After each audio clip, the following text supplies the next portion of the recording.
I am Nupur and I hope आप सभी aspirants बहुत अच्छे से पढ़ाई कर रहे हो। तो आज हम लाए हैं एक वीडियो दैट इज स्टैटिस्टिक्स पे। हम स्टैटिस्टिक्स की कुछ चीज़ें पढ़ चुके हैं, तो आज मैं कुछ ऐसे कॉन्सेप्ट्स लाई हूँ जो बहुत ही इम्पोर्टेंट है आपके कॉम्पिटिटिव एग्ज़ाम। आप कोई भी एग्ज़ाम दे रहे हो, आप नेट का एग्ज़ाम दे रहे हो, यूजीसी नेट का दे रहे हो, चाहे आप असिस्टेंट प्रोफेसर के कोई एग्ज़ाम दे रहे हो या फिर कोई और कॉम्पिटिटिव एग्ज़ाम दे रहे हो जिसमें स्टैट्स है, तो उससे रिलेटेड मैं कुछ इम्पोर्टेंट ऐसे आपके टॉपिक्स लाई हूँ जो कि आपके स्टैट्स में बहुत ही इम्पोर्टेंट है। तो आज स्टार्ट करते हैं हम वीडियो और फटाफट से उन टॉपिक को डिस्कस करते हैं। तो देखिए, सबसे पहले हमारे पास क्या आता है, प्रोबेबिलिटी सैम्पलिंग और नॉन प्रोबेबिलिटी सैम्पलिंग। ये आपने बहुत बहुत पढ़ा होगा। तो क्या होता है प्रोबेबिलिटी? प्रोबेबिलिटी यानी कि नंबर से रिलेटेड। यहाँ पे क्या होता है, रैंडम सिलेक्शन होता है, हर एक चीज़ को इक्वल चांस मिलते हैं, ठीक है। Where every member of the population has a known and non zero chance of being selected. यहाँ पर क्या होता है, रैंडमाइजेशन जो होता है। रेंडमाइजेशन का मतलब क्या होता है कि रैंडमली चीज़ों को चूज किया जाता है। जैसे कि एक फिश बॉल स्ट्रेटेजी आपकी होती है, या फिर आप लॉटरी में होता है कि यहाँ पर आपके पास 3 है और जैसे मुझे एक विनर निकालना है, तो पूरे चांसेस हैं कि तीनों में से कोई भी निकल सकता है। मैं बॉल में से क्या कर रही हूँ, निकाल रही हूँ कि इन तीनों में से किसका चांस आएगा, तो इक्वल चांस है। तो दिस इज व्हाट, रेंडमाइजेशन, कि रैंडम है और ये प्रोबेबिलिटी सैम्पलिंग के अंदर आता है। इससे क्या होता है, जो बायसनेस होती है वो क्या होती है, कम हो जाती है। जैसे ये सारे आपके एग्जाम्पल हैं, वो हम भी आगे पढ़ेंगे। तो यहाँ पर जनरलाइजेशन भी होता है फाइंडिंग्स का अच्छी तरीके से, क्योंकि यहाँ पे बायसनेस क्या है, कम है, तो डेफिनेटली क्या होगा, रेंडमाइजेशन भी होगा और अच्छे से होगा। अब डेफिनेटली ये टाइम कंज्यूमिंग हो सकता है, बट कहीं ना कहीं क्या है, एक अच्छा सैंपल आपको मिलता है यहाँ से। नॉन प्रोबेबिलिटी सैम्पलिंग क्या होता है, यहाँ पर रैंडम, नोट रैंडम होता है। प्रोबेबिलिटी में हमने क्या पढ़ा कि यहाँ पर क्या है, हमारे पास रैंडम है। प्रोबेबिलिटी में हमने पढ़ा कि रैंडम है, तो नॉन प्रोबेबिलिटी में क्या हो जाता है, नॉन रैंडम हो जाता है, ठीक है। ये प्रोबेबिलिटी में आपने रैंडम पढ़ा, तो उसमें नॉन रैंडम हो जाता है कि यहाँ पर क्या है, आप कहीं ना कहीं क्या होता है, रिसर्चर की जजमेंट पे डिपेंड करता है। कि जैसे सपोज आप एक क्लास में गए, आपको लगा कि मैं गर्ल्स से ही डेटा ले लेती हूँ, या फिर सपोज आपको मैंने बोला कि आपको ना, मैंने आपको ऑप्शन दिया कि आपको क्या करना है, डेटा कलेक्ट करके लेके आना है, ठीक है, लोगों से कि उनकी क्या विचार है कि आजकल जो हो रहा है, जैसे दिल्ली का पोल्यूशन है, ठीक है, उस पे विचार इकट्ठा करो लोगों के, उनकी व्यूज लेके आओ कुछ पॉइंट्स पे, दिल्ली पोल्यूशन पे, ठीक है। तो आप क्या गए, आप अपनी रैंडमली आप अपने अपने फैमिली मेंबर्स से आपने क्या कर लिया, नॉन रैंडम बता, अपने फैमिली मेंबर्स से आपने क्या सोचा कि इन्हीं से डेटा कलेक्ट कर लेती हूँ मैं। तो फैमिली मेंबर्स आपके लिए क्या था, कन्वीनियंस था। कन्वीनियंटली आपने जाके अपने फैमिली मेंबर्स से डेटा कलेक्ट कर लिया, तो this is what, non random sampling, जिसे हम कन्वीनियंस सैम्पलिंग में भी आता है। और किसी पर्पस से रिलेटेड कर रहे हो तो वो भी नॉन रैंडम इसमें आ जाता है। तो याद रखना, नॉन प्रोबेबिलिटी यानी कि नॉन, नॉट रैंडम, नॉन यहाँ पे और नॉट यहाँ पे। अब इसके ये एग्जाम्पल्स हैं, उसको हम पढ़ेंगे आगे। अब डेफिनेटली बहुत ही इजी है, लेस एक्सपेंसिव है, क्योंकि आपको अलग से मतलब ऐसा कुछ वो करना नहीं पड़ता, फटाफट डेटा कलेक्ट हो जाता है। अब ये क्या है, अब इसमें बायसनेस हो सकती है, उस वाले में बायसनेस नहीं हो सकती थी क्योंकि वहाँ पर आप डेटा रेंडमली कलेक्ट कर रहे हो, पर यहाँ पर बायसनेस होने के ज़्यादा से ज़्यादा चांसेस होते हैं। तो ये होता है हमारा प्रोबेबिलिटी और नॉन प्रोबेबिलिटी के बीच में डिफरेंस। अब देखो, प्रोबेबिलिटी सैम्पलिंग में क्या है, सबसे पहले आता है आपका simple random sampling. Simple random sampling यानी कि यहाँ पे हर एक यूनिट के पास इक्वल चांस होता है कि वो सिलेक्ट हो जाएगी, जिसे नॉर्मल पॉपुलेशन होती है, लॉटरी या फिर फिश बॉल मेथड हम इसमें बोलते हैं। फिर आता है हमारे पास स्ट्रैटिफाइड सैम्पलिंग। स्ट्रैटिफाइड सैम्पलिंग क्या होता है कि हेट्रोजेनस पॉपुलेशन होती है, ठीक है, हेट्रोजेनस पॉपुलेशन होती है, उसमें क्या करते हो आप, स्टेटस बना लेते हो कि जैसे सपोज हमारी पॉपुलेशन है है ना, भारत की जो पॉपुलेशन है उसमें मेल्स भी आते हैं और फीमेल्स भी आती हैं। तो आपने क्या करा, एक ऐसा सैंपल बनाया, आपने सारे मेल्स को एक जगह पे इकट्ठा कर लिया और दूसरे उसमें आपने फीमेल्स को कर लिया। तो इट मीन्स क्या हुआ, बिटवीन द सैंपल यहाँ पर क्या हुई, हेटेरोजेनिटी हुई, ठीक है। और विद इन द सैंपल यहाँ पर क्या हुआ, होमोजेनिटी हुई। ये चीज आपको याद रखनी है। बिटवीन में तो सारे यहाँ पे इस सैंपल में फीमेल ही हैं, यहाँ पर सारे विद इन मेल ही हैं।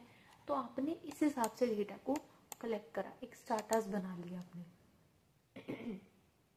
ठीक है, होमोजीनियस। और ताकि क्या है, so that sample that represent population, आपने ऐसा सैंपल इकट्ठा करा। फिर आता सिस्टमैटिक यानी कि आपने एक सिस्टम बना लिया। सपोज आपने ऑर्डर में कर दिया 1 2 3 4 5। आपने क्या बोला, सपोज 10 तक है यहाँ पर, आपने बोला मैं हर एक सेकेंड यूनिट से क्या करूँगी, डेटा कलेक्ट करूँगी। अब या फिर आपने बोला कि सपोज 1000 लोग हैं, मैं हर एक 4th बंदे से एक ऑर्डर में, आप सोचते हो हर 4th बंदे से मैं करूँगी, डेटा लूँगी।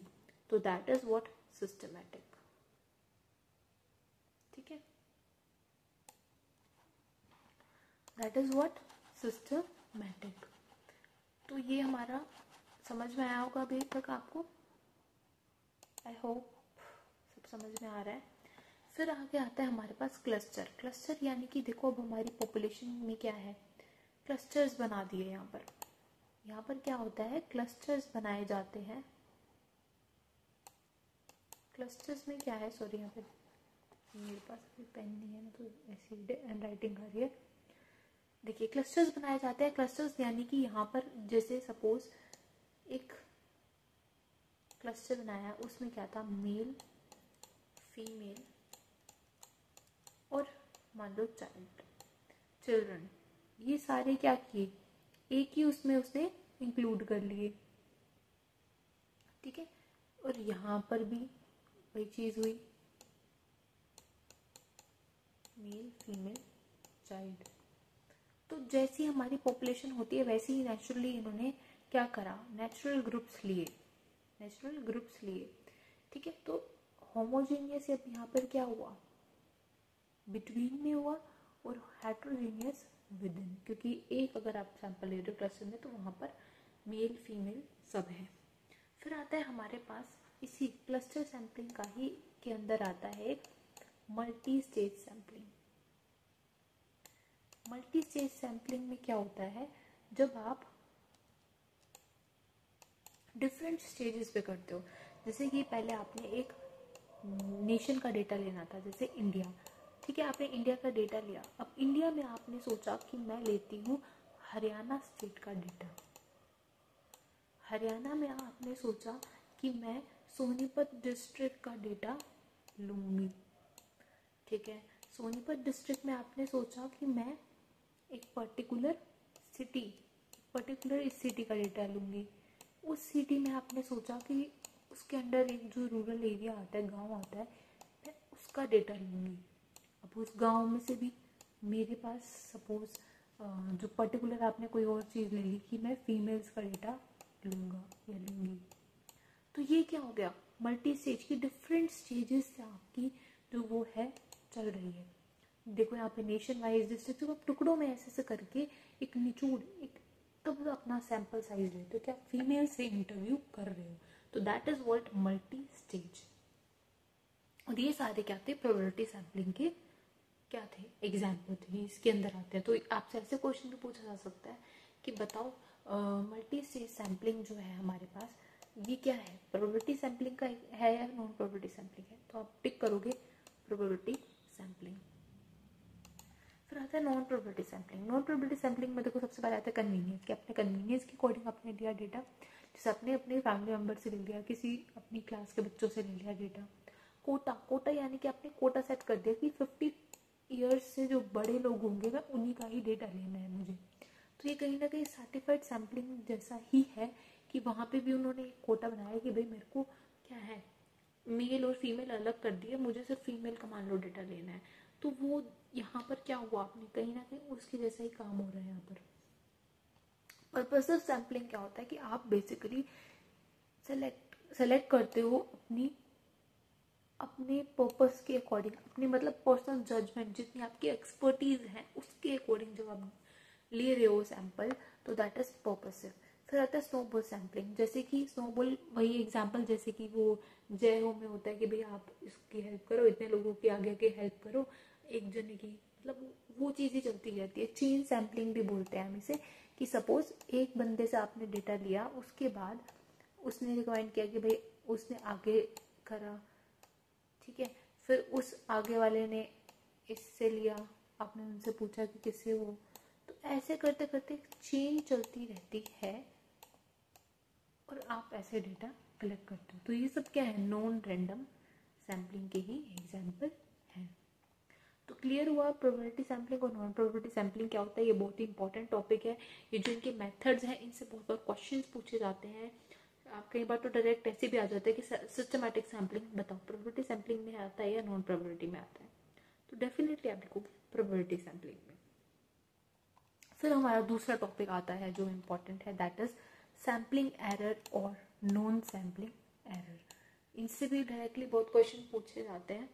तो देखिए, सैम्पलिंग एरर क्या होता है, एक सैंपल में variation between the sample and the population, कि पॉपुलेशन आपकी कुछ और थी और सैंपल आपका बिल्कुल ही अलग, अगर कुछ चेंज हो गया, उनके बीच में कुछ डिफरेंस जो आ रहा है, वो सैम्पलिंग एरर होता है। जबकि नॉन सैम्पलिंग एरर क्या होता है, आपने कुछ गलतियां कर दी डेटा कलेक्शन के टाइम में, या डेटा को एनालाइज करते हुए आपने कुछ गलतियां कर दी। तो ये सबसे खतरनाक भी होती हैं चीज़ें कि भाई आपने उसी में ही गलती कर दी, आपने डेटा अच्छे से कलेक्ट नहीं किया, या फिर आप एनालाइज कर रहे थे तो आपने कुछ ऐसे मेथड्स लगा दिए जिसकी वजह से गलती होगी, तो वो नॉन सैम्पलिंग एरर में आता है। Taking sample instead of surveying the entire population, आपने क्या करा, सैम्पलिंग एरर वही कि आपने पूरी पॉपुलेशन पे काम ना करके आपने सिर्फ क्या कर दिया, जैसे सपोज फीमेल्स पे डेटा कलेक्ट करना था, आपने क्या करा, फीमेल्स में से आपने सिर्फ गर्ल्स का ले लिया, जो यंग गर्ल्स हैं उसका डेटा ले लिया, तो कहीं ना कहीं सैम्पलिंग एरर हो जाएगा। अब नॉन सैम्पलिंग वही कि क्वेश्चनियर्स आपके अच्छे नहीं थे, आपने कुछ डेटा एंट्री में मिस्टेक कर दी, या फिर अपने ढंग से डेटा बायसनेस हो गई, कुछ मेजरमेंट एरर्स हो गए, आपने टूल्स ऐसे लगा दिए, तो ये नॉन सैम्पलिंग एरर हो गया। फिर आता है affects the representative of the sample, definitely ये क्या है, नॉन सैम्पलिंग जो है वो एक्यूरेसी और रिलायबिलिटी में इफेक्ट करता है। अब आपको अगर कंट्रोल करना है सैम्पलिंग एरर को, आप कैसे करोगे, आप इंक्रीज कर दोगे सैंपल साइज, क्योंकि बेसिकली सैंपल साइज की वजह से ही तो चीज़ें मेन आ रहा है ना, और प्रॉपर सैम्पलिंग टेक्निक्स यूज करोगे। मेन इशू किस वजह से आ रहा था कि आपने सैंपल साइज ही कम कर ले रखा था, आपने क्या करा, पॉपुलेशन पूरी नहीं ली, मतलब जो जिस पे आपको रिटर्न, तो आप क्या करोगे, सैंपल साइज यहाँ पर इंक्रीज कर दोगे, ताकि वो आप जो सैम्पलिंग एरर आ रहा है उसको कम रिड्यूस कर सको। हाँ, जो नॉन सैम्पलिंग है डेफिनेटली वो डिफिकल्ट टू कंट्रोल है, क्योंकि आपको पता ही नहीं ना कौन सी स्टेज पे गलती हुई है, तो इसलिए केयरफुल प्लानिंग, ट्रेनिंग और क्वालिटी कंट्रोल बहुत ही इम्पोर्टेंट है इस स्टेज पे। फिर आता है हमारा सैंपल एरर जो है वो occurs both in random and non random sample, दोनों में हो सकता है, और ये भी क्या है, अकर्स इन बोथ। फिर है कैन बी मेजर्ड स्टैटिस्टिकली, ये क्या है, नॉन सैम्पलिंग एरर जैसे हमने बात करी, डिफिकल्ट है मेजर करने में। तो सिंपल अगर हम बात करें सैम्पलिंग और नॉन सैम्पलिंग एरर, समझ में आ गया होगा आप लोगों को। सैम्पलिंग एरर क्या है, जब सैंपल में जब आप क्या कर रहे हो, आपने पॉपुलेशन जो थी पूरी उस पर काम ना करने की वजह आपने थोड़ा सा कुछ सैंपल लिया और काम कर दिया, तो एरर आ गया। तो इसलिए इसको ठीक करने के लिए क्या है कि आप अपना सैंपल साइज ही बढ़ा दो, ठीक है। नॉन सैम्पलिंग एरर क्या था, जब आपने कुछ टेक्निक्स में गलती कर दी, या फिर आपने कुछ डेटा कलेक्शन में गलती कर दी, या फिर आपने कुछ उसको एनालाइज या प्रोसेस करने में गलती कर दी, डेटा एंट्री में गलती कर दी, तो वो नॉन सैम्पलिंग एरर हो जाता है, और जिसे क्या करना है, कंट्रोल करना बहुत डिफिकल्ट है। तो क्वेश्चनियर बनाते हुए ध्यान रखो अपनी बायसनेस कम करो, मिस्टेक्स कम करो, तो वो ऐसे हमारा नॉन सैम्पलिंग एरर होता है। अब हमारी सैम्पलिंग की कुछ टेक्निक्स हैं। सबसे पहले आता है प्रिंसिपल ऑफ स्टैटिस्टिकल रेगुलरिटी, यानी कि सैंपल्स जो है वो रैंडमली लिए जाएं, ये इंश्योर करो। फिर आता है principle of inertia of large number.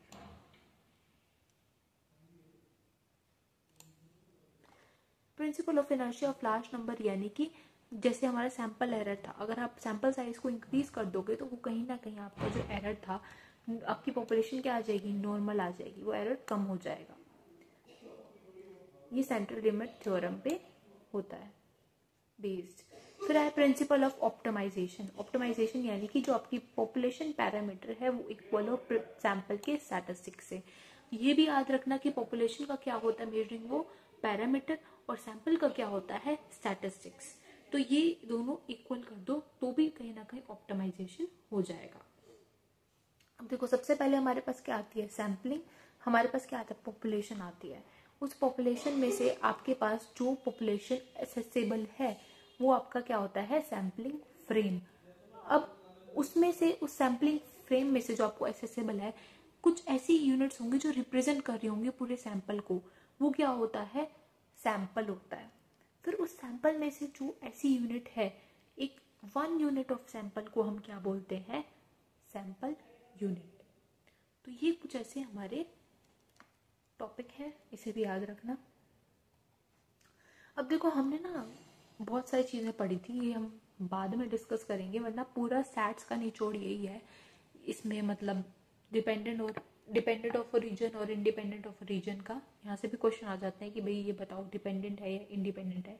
तो ये याद रखना, जो सेंट्रल लिमिट की जितनी भी आपकी है, मीन, मीडियन, मोड, ये सारे क्या होते हैं, डिपेंडेंट होते हैं, स्केल पे भी और ओरिजिन पे भी। अब dependent on scale of origin और इंडिपेंडेंट का मतलब क्या होता है, देखिए, जब हम डिपेंडेंट की बात कर रहे हैं, स्केल का मतलब क्या होता है, एक सेकेंड, हमारे पास दो कंसेप्ट है, डिपेंडेंट और इंडिपेंडेंट, और स्केल और ओरिजिन। देखो, स्केल का मतलब क्या है, स्केल का मतलब है कि मल्टीप्लाई और डिवाइड, और ओरिजिन का मतलब क्या होता है, ओरिजिन का मतलब होता है प्लस और माइनस। तो इंडिपेंडेंट ऑन के, अब हमने यहाँ पे क्या पढ़ा, मीन, मीडियन और मोड जो हमारे हैं वो हमारे क्या होते हैं, डिपेंडेंट होते हैं दोनों पे। डिपेंडेंट यानी कि अगर जो आपकी पूरी ये है 1 2 3, सपोज आपके पास ये सीरीज था, ठीक है, आपको इसका मीन निकालना है, इसका मीन निकालना है, तो कैसे निकालोगे, इन सबको ऐड करोगे, डिवाइडेड बाय में जितना भी आपका वर्ड 2 बाय नंबर, ठीक है। तो यस, ठीक है, तो मीन आपका आ जाएगा। अब इसमें क्या बोला इसने, डिपेंडेंट ऑन स्केल का मतलब क्या है कि अगर आप किसी यूनिट को, सपोज आप यहाँ पर 5 को प्लस कर देते हो किसी यूनिट से या 1 से, या फिर सपोज माइनस कर देते हो या मल्टीप्लाई कर देते हो या डिवाइड कर देते हो, तो हमारा मीन, मीडियन, मोड क्या है, ये चेंज हो जाएंगे। मीडियन, मीन और मोड ये हमारे क्या होंगे, ये भी चेंज होंगे। मतलब कि ये क्या है, डिपेंडेंट है। डिपेंडेंट है किस पे, ऑन स्केल एंड ओरिजिन, ठीक है। तो दिस इज व्हाट, ये हमारा कॉन्सेप्ट है। और जहाँ पर इंडिपेंडेंट की बात आती है, सपोज मैंने बोला कि इंडिपेंडेंट ऑफ स्केल, तो यानी कि आप जो सीरीज है उसमें अगर आप मल्टीप्लाई या डिवाइड कर रहे हो तो उस सीरीज पे कोई इफेक्ट नहीं पड़ेगा, ठीक है। ये कॉन्सेप्ट माइंड में रखो, बेसिक इतना ही है। तो इसने क्या बोला कि सेंट्रल यूनिट्स की सारी वो डिपेंडेंट होती हैं। अगर हम इंडिपेंडेंट की बात करें तो कोरिलेशन हमारा किसी पे डिपेंड नहीं है, इंडिपेंडेंट है मल्टीप्लाई वाली से भी, अपना स्केल से भी और ओरिजिन से भी। फिर आता है हमारा डिस्पर्शन। डिस्पर्शन क्या है, डिपेंडेंट ऑन स्केल है पर इंडिपेंडेंट ऑफ ओरिजिन। कौन कौन है ऐसे, dependent on scale but independent of origin कौन कौन है, डिस्पर्शन, रिग्रेशन और आपका पियर्सन कोएफिशिएंट ऑफ स्क्यूनेस, ये सब चीज़ें क्या है आपकी, सिर्फ डिपेंडेंट है किस पे, स्केल पे। अब हमारे पास आती है हमारी ये इम्पोर्टेंट आपकी प्रॉपर्टीज से भी क्वेश्चंस बनते हैं। जैसे कि आपका क्या है, मीन क्या है, एक मैथमेटिकल एवरेज है जो कि डिपेंडेंट होती है स्केल पे भी और ओरिजिन पे भी। ये क्या है, सब यूनिट्स पे क्या होता है, बेस होता है मीन। अगर सपोज आपका सम ऑफ डेविएशन यानी कि सपोज एक यूनिट है माइनस मीन करेंगे हम, तो हमेशा इसमें क्या आएगा, 0 ही आता है। जबकि सम ऑफ स्क्वायर ऑफ डेविएशन अगर हम विद साइंस कंसीडर करते हैं तो हमेशा वो क्या रहता है, मिनिमम रहता है। ठीक है, ये चीज तो समझ आ रही है ना आपको, सम ऑफ स्क्वायर डेविएशन क्या होता है। जैसे कि आपकी 1 2 3 4 5 ये चीजें हैं, ये आपका x है। यहाँ पर मीन क्या होगा, 5 और 4 9 12 13 14 15 15 आपका बाय में 2 3 4 5 3 आपका मीन 3 आ रहा है। ठीक है, अब मान लो हम ये ऐसे करते हैं, 1 minus 3 2 minus 3 3 minus 3 4 minus 3 and 5 minus 3। तो क्या आएगा यहाँ पर, -2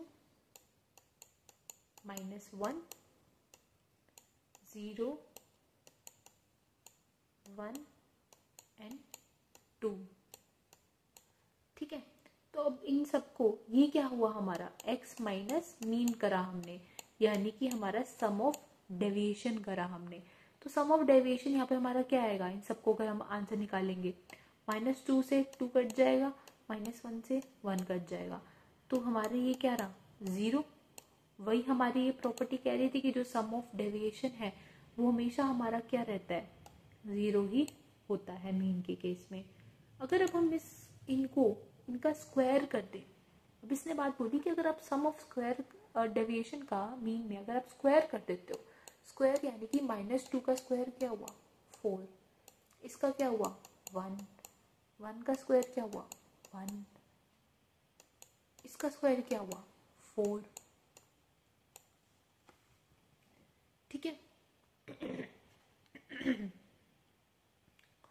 तो क्या आएगा, 8 9 10 आता है। ठीक है,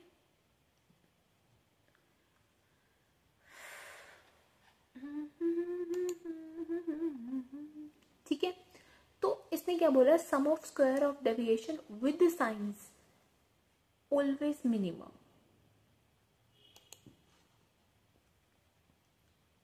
विद साइंस। ठीक है, अगर आप इनका स्क्वायर कर दोगे ना तो वो हमेशा मिनिमम ही आता है, कम ही आता है। अगर जैसे सपोज मैं यहाँ पर मीन की यहाँ पर वैल्यू ना लेके, मीन हमने यहाँ पे 3 माना है, अगर मैं मीन को 3 ना मान के सपोज कोई और मीन ले लेती हूँ, सपोज 2 मीन ले लेती हूँ, तो यहाँ पे क्या आएगा, 1 माइनस 2 क्या रहेगा आपका, -1 0, फिर 3 में से 2 माइनस करूंगी तो 1, 4 में से 2 माइनस करूंगी तो 2, 5 में से 2 माइनस करूंगी तो 3। अब इनका स्क्वायर करके देखो क्या आएगा, 1 2 का स्क्वायर 4, 3 का स्क्वायर 9। अब इनका जब ऐड करोगे तो कहीं ना कहीं 10 11 12 13 14 15 आपके पास 15 आएगा। तो इस यहाँ पर क्या ये प्रॉपर्टी हुई, इसको ध्यान से समझना, ये क्या प्रॉपर्टी हुई, इसने बोला कि मीन क्या बोलता है, मीन की बात सुनो, मीन क्या बोल रहा है कि अगर आप सम ऑफ स्क्वायर ऑफ डेविएशन करते हो तो वो हमेशा 0 आता है। ठीक है, वो हमने पढ़ लिया। इसने बोला अगर आप स्क्वायर कर देते हो ना,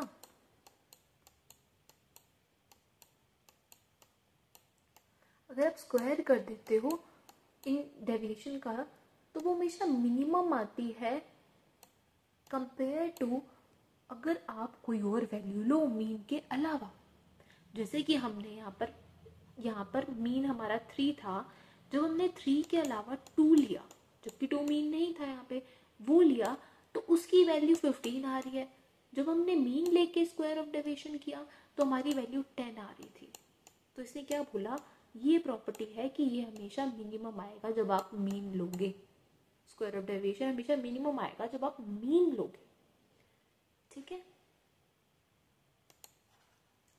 फिर आता है क्या, अब इसको ओपन एंडेड सीरीज में आप यूज नहीं कर सकते क्योंकि सब यूनिट्स यूज होती है मीन निकालने के लिए, कि मीन सबका टोटल करा डिवाइडेड बाय में जितने नंबर थे उससे मीन आ गया, तो कहीं ना कहीं वो नहीं होता। अब इसमें no scope for graphic presentation, graph पे भी आप इसको नहीं लेके आ सकते। फिर उसके बाद है आउटलायर्स से ये हाईली इफेक्टेड होता है क्योंकि भाई सब वैल्यूज यूज होती है मीन निकालने के लिए। फिर आता है हमारे पास, इसको हम यूज कर सकते हैं रेशो और इंटरवल स्केल पे, और ये क्या है, क्वालिटेटिव डेटा में भी यूज नहीं होता। फिर आता है हमारे पास, अगर हम देखो एक क्लियर प्रॉपर्टी होती है sum of square of deviation from mean, अगर आप इग्नोर कर रहे हो जेब्रिक साइंस को, हमेशा ज्यादा होती है मीडियन की उससे, अगर आप सम ऑफ स्क्वायर ऑफ डेविएशन करते हो तो। ठीक है, फिर आता है मीडियन, मीडियन में भी सम ऑफ स्क्वायर इसका मिनिमम होता है, जबकि मीन में क्या था, 0 होता है सम ऑफ स्क्वायर। अब इसमें सम ऑफ डेविएशन यहाँ पर मिनिमम है मीडियन में, मीन में क्या था, 0 होता है। यहाँ पर ये वाला भी मिनिमम होता है सम ऑफ स्क्वायर भी, अगर साइंस को इग्नोर कर रहे हो, वहां पे मीन में हम साइंस को ले रहे थे। अब मीडियन क्या होता है, Q2 होता है, डिपेंडेंट होता है, पोजिशनल वैल्यू है, जबकि हमारी मीन क्या होती है, मैथमेटिकल एवरेज होता है, मैथमेटिकल वैल्यू है, ये पोजिशनल है मीडियन और आपकी मोड। अब इसे आप मीडियन को आप ओजाइव पे दिखा सकते हो। ठीक है, ये लेस अफेक्टेड होते हैं आउटलायर से, ओपन एंडेड सीरीज में भी हो सकता है क्योंकि मीडियन तो बीच वाली वैल्यू को लेते हो, बाहर वाली वैल्यू से कोई इफेक्ट नहीं पड़ता। क्वालिटेटिव डेटा में भी यूज हो सकता है, ऑर्डिनल डेटा है, और इसे हम क्या कर सकते हैं, जैसे आपको IQ बिहेवियर देखना है तो इन सब में आप क्या कर सकते हो, मीडियन यूज करते हो। फिर आता है मोड, मोड क्या होता है, सबसे हाईएस्ट मॉडल वैल्यू या मोस्ट फैशनेबल वैल्यू भी बोलते हैं हम इसे, जो सबसे ज्यादा बार क्या होती है, अकर हो रही है। अब इसे आप ओपन एंडेड में यूज कर सकते हो, डिपेंडेंट होता है ये भी, क्वालिटेटिव डेटा में भी यूज कर सकते हो, आउटलायर से ये भी इफेक्टिव नहीं होता। अब जब एक किसी सीरीज में एक मोड होता है तो हम उसे यूनिमोडल बोलते हैं, जब किसी सीरीज में एक से ज्यादा मोड हो जाते हैं तो हम उसे इल मॉडल बोलते हैं, और उसको हम किससे डिफाइन करते हैं, इस फॉर्मूला से। तब मोड हम किससे निकालते हैं, इस फॉर्मूला से निकालते हैं, that is mode is equal to, तब मोड हमारा क्या होता है, तब हमारा मोड क्या होता है, मोड इज इक्वल टू में 3 मीडियन माइनस में 2 मीन। ये फॉर्मूला भी बहुत इंपॉर्टेंट है, इस फॉर्मूला से और फॉर्मूला भी बन जाते हैं, तो ये फॉर्मूला भी याद रखना। ठीक है, इसे हम बॉक्स मेथड भी बोलते हैं, ये फ्रीक्वेंसी, पॉलीगन और हिस्टोग्राम में, जबकि मीडियन हमारा हम किस में, ओजाइव में दिखा सकते हैं, और फ्रीक्वेंसी, पॉलीगन और आपका हिस्टोग्राम में क्या दिखेगा, मोड। NOR स्केल में पूरा ये शो होता है। फिर कैनॉट बी मेजर और अरेंज्ड, इसे हम मेजर नहीं कर सकते और अरेंज नहीं कर सकते बेसिकली हम इसे मोड को। ठीक है, और हाँ बस यही है आपका मोड। फिर आती है हमारे पास अगली चीजें आपके पास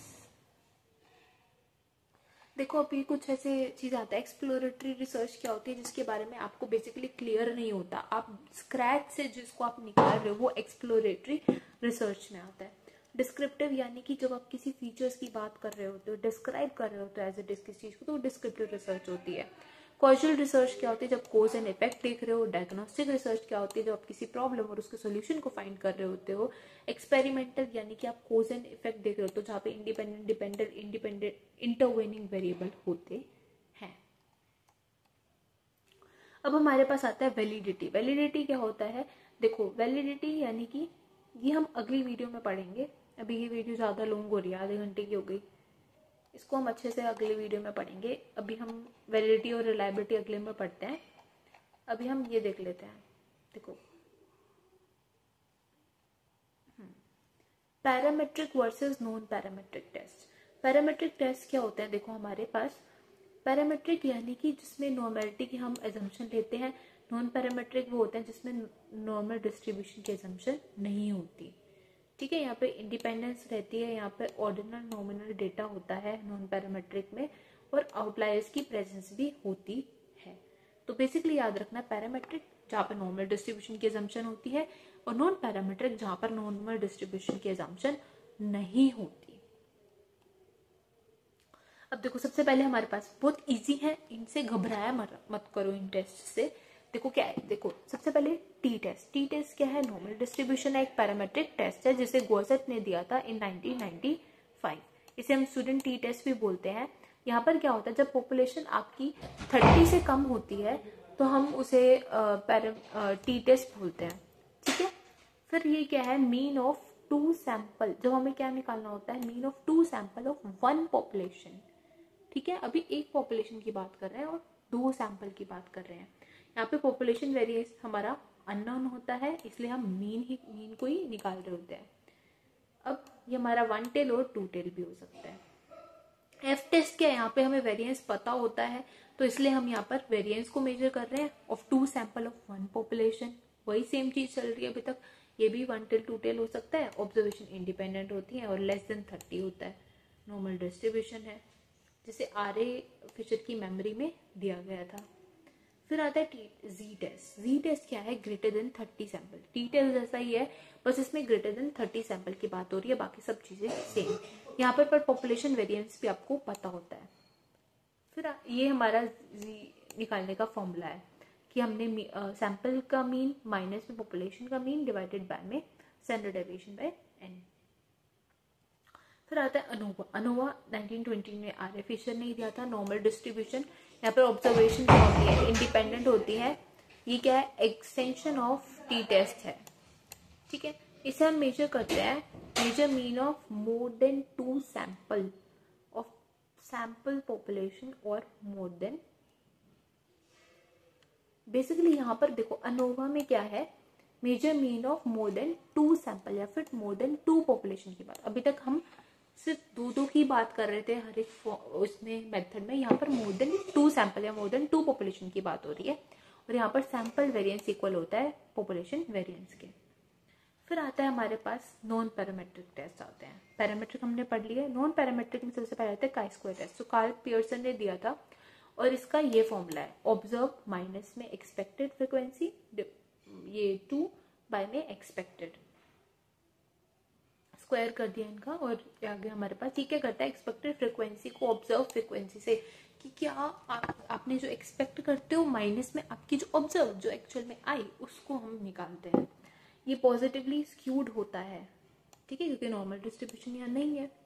अब पैरामीट्रिक टेस्टिंग के लिए अगर हमारी ऑब्जर्व वैल्यू ज़्यादा आ गई तो हम उसको रिजेक्ट कर देंगे, क्योंकि हमारी क्रिटिकल जो थी अगर उससे ज़्यादा आ रही है तो हम उसको रिजेक्ट ही करेंगे।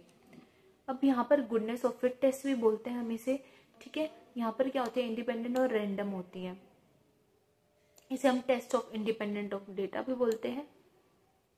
फ्रीक्वेंसी यहाँ पर हमारी क्या होनी चाहिए, एटलीस्ट 50 होनी चाहिए। और हम इसे निकालते कैसे, अगर हमने डिग्री ऑफ फ्रीडम निकालना कैसे निकालते हैं, रो माइनस में 1 मल्टीप्लाई में कॉलम माइनस में 1। अब ये क्या है, एक नॉन पैरामीट्रिक तो टेस्ट है, पर एज अ पैरामीट्रिक टेस्ट भी हम इसे यूज कर सकते हैं टेस्ट करने के लिए population variance on the basis of the small sample variance, small size sample variance. ये क्या है, नॉन पैरामीट्रिक टेस्ट ही है, बट हम इसे एज अ पैरामीट्रिक टेस्ट भी यूज कर सकते हैं। क्या करने के लिए, निकालने के लिए, टेस्ट करने के लिए पॉपुलेशन वेरिएंस को किसके बेसिस पे, स्मॉल साइज सैंपल वेरिएंस के बेसिस पे। फिर आता है हमारे पास Mann Whitney U test. Mann Whitney U test को बेसिकली हम मैन विटने विल्कॉक्सन टेस्ट भी या विल्कॉक्सन रैंक सम टेस्ट भी बोल देते हैं। किसको, मैन विटने यू टेस्ट को। अब ये क्या है, कहीं ना कहीं नॉन वेरिएंट है टी टेस्ट का। क्यों, क्योंकि यहाँ पर भी 2 सैंपल ऑफ 1 पॉपुलेशन ही मेजर किया जाता है। अब यहाँ पे मीन तो आप मेजर नहीं कर सकते क्योंकि ये नॉन पैरामेट्रिक टेस्ट है।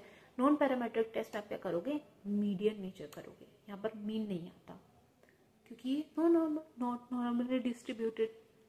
तो अब यहाँ पर क्या है, आप डेटा को रैंक करते हो highest to lowest, ordinal data है, यहाँ पर, ठीक है। और इसमें क्या करता है 5 to 20 यूनिट्स होनी चाहिए। फिर आता है विल्कॉक्सन क्रुस्कल वेलिस एच टेस्ट। अब ये क्या है, ऑल्टरनेट ऑफ अनोवा है। क्यों? क्योंकि यहाँ पर मोर देन 2 सैंपल है। जैसे अनोवा में था वहाँ पे नॉर्मल डिस्ट्रीब्यूशन में मोर देन 2 सैंपल, तो यहाँ पर भी सेम है। अब ये नॉन पैरामीट्रिक टेस्ट है, तो भाई साहब ये तो क्या करेंगे, सिग्निफिकेंस, स्टैटिस्टिकल सिग्निफिकेंस डिफरेंस देखेंगे, यानी कि मीडियन वाला ही देखेंगे। ये क्या करता है, रैंक करता है इंस्टेड ऑफ एक्चुअल डेटा। यहाँ पर रैंकिंग होती है, ठीक है। Extension of Mann Whitney U test, क्योंकि यहाँ पर भी तो रैंकिंग ही हो रही थी ना, ठीक है।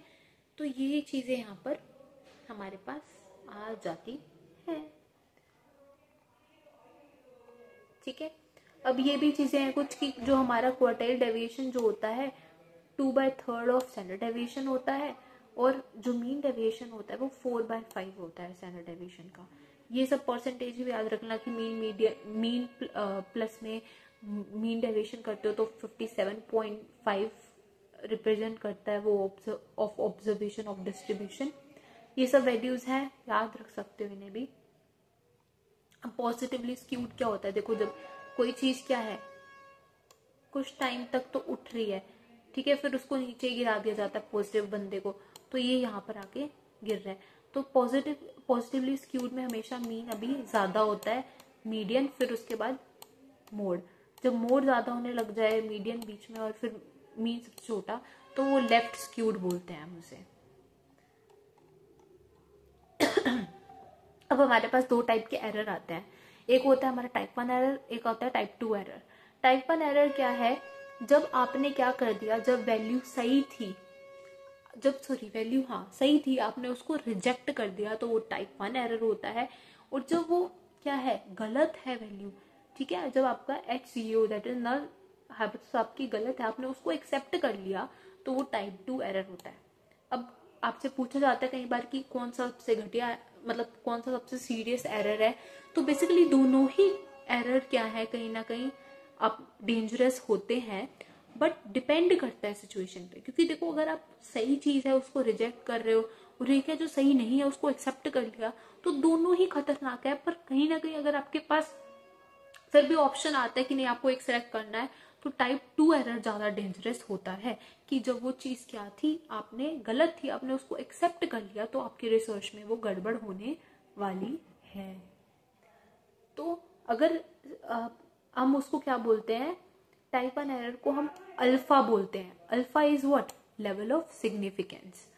टाइप देखो ये टाइप 1 ये होता है, अगर हम करेक्ट डिसीजन ले लेते हैं कि हम क्या कर लेते हैं, उस सही चीज को रिजेक्ट नहीं कर रहे, तो वो 1 - A हो जाएगा, that is confidence level. Confidence level क्या होता है, सपोज आपका लेवल ऑफ सिग्निफिकेंस क्या है, सपोज आपका लेवल ऑफ सिग्निफिकेंस आपने लिया 90, यानी कि एरर होने के चांसेस 90% है, तो 10% क्या हो जाएगा कॉन्फिडेंस लेवल कि वो सही होने के चांसेस है। फिर टाइप 2 एरर को हम बीटा भी बोलते हैं, और अगर वो सही हो जाता है तो हम उसे 1 - बीटा भी बोलते हैं, कि भाई आपने जो आपकी मतलब गलत चीज थी आपने उसको रिजेक्ट कर दिया। इसे हम पावर ऑफ टेस्ट भी बोलते हैं, ये याद रखना, इसे हम पावर ऑफ टेस्ट भी बोलते हैं। टाइप 1 एरर को हम फॉल्स हिट या फिर फॉल्स पॉजिटिव भी बोलते हैं। टाइप 2 एरर को हम फॉल्स नेगेटिव बोलते हैं, या फिर मिस भी बोलते हैं, कि आपने मिस कर दिया, आपने सही चीज को, अपने गलत चीज को क्या कर लिया, एक्सेप्ट कर लिया, तो यू मिस्ड, ठीक है।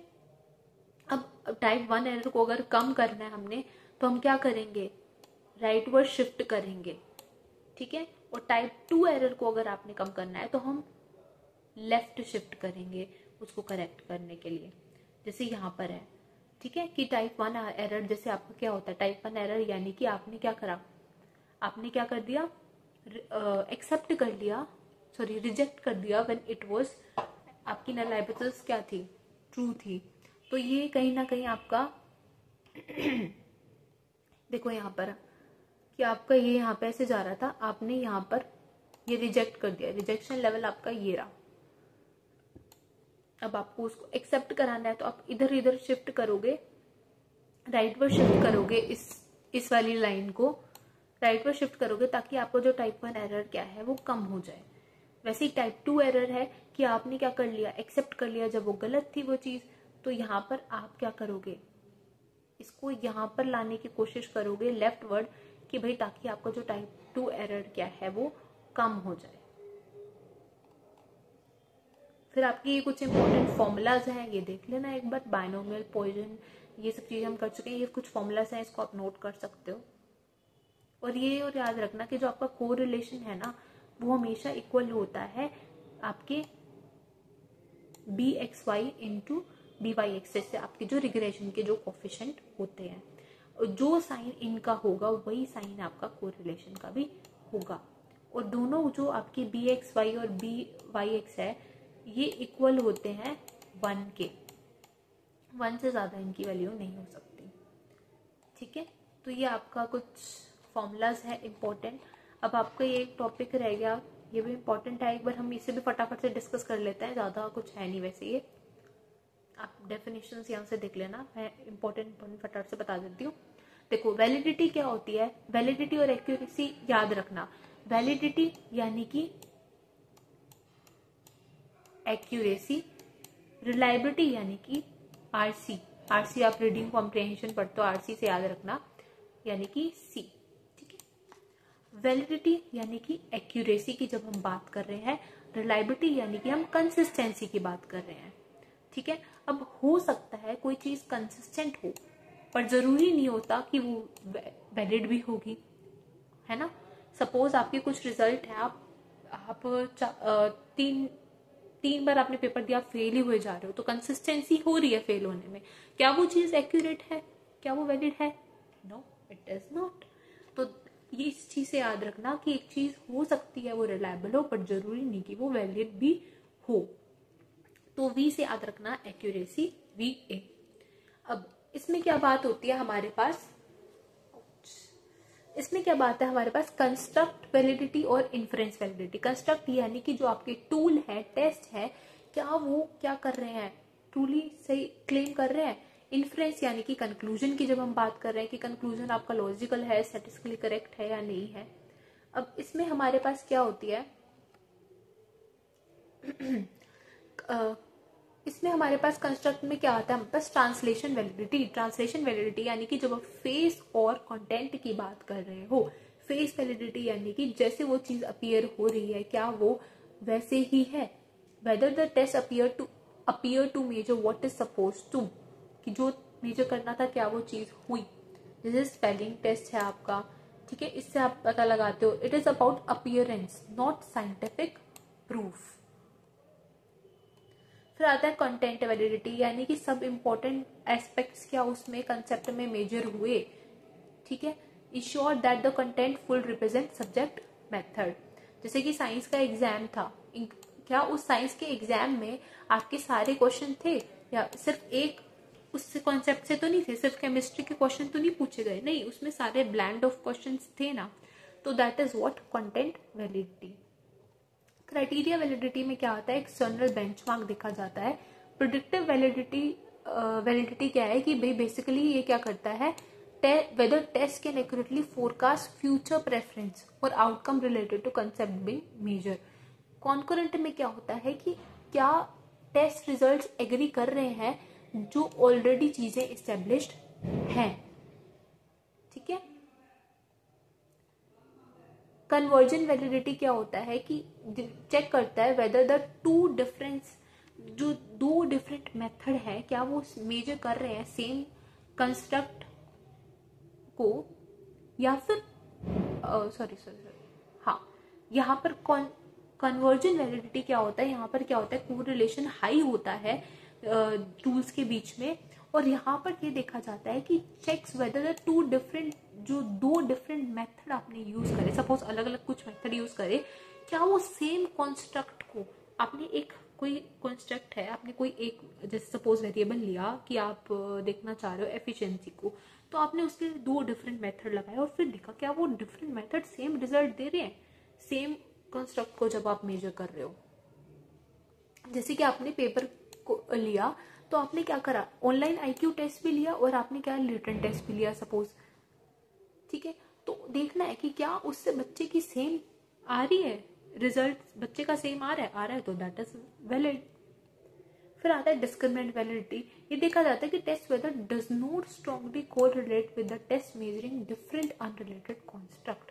यहाँ पर अनरिलेटेड कॉन्स्ट्रक्ट की बात की गई है, जैसे कि आपने सपोज आईक्यू आपने आईक्यू टेस्ट लिया, यहाँ पर आपने देखा बी टेस्ट, आपने देखो सपोज एक टेस्ट लिया आपने, दो कंस्ट्रक्ट जब सेम है, बेसिकली वहां पर क्या था कि आप सेम मेथड लगा रहे हो, पर यहाँ पर इसने बोला कि अनरिलेटेड। आप ये देख रहे हो कि भाई whether the test does not strongly correlate, कि टेस्ट क्या हो, कोरिलेट ना करे, आप यहाँ पर ये चीज देख रहे हो। जैसे लो कोरिलेशन होता है, जैसे मान लो a mathematical ability test should not have high correlation with music preference survey. फिर आता है इन्फरेंस, हमने कंक्लूजन की बात देखते हैं। इंटरनल वैलिडिटी में हम कोज एंड इफेक्ट देखते हैं। एक्सटर्नल में जनरलाइजेशन, कि जो आपने टेस्ट लगाया क्या वो जनरलाइज हो रहा है, एक बड़ी पॉपुलेशन पे क्या वो अप्लाई हो रहा है, ठीक है।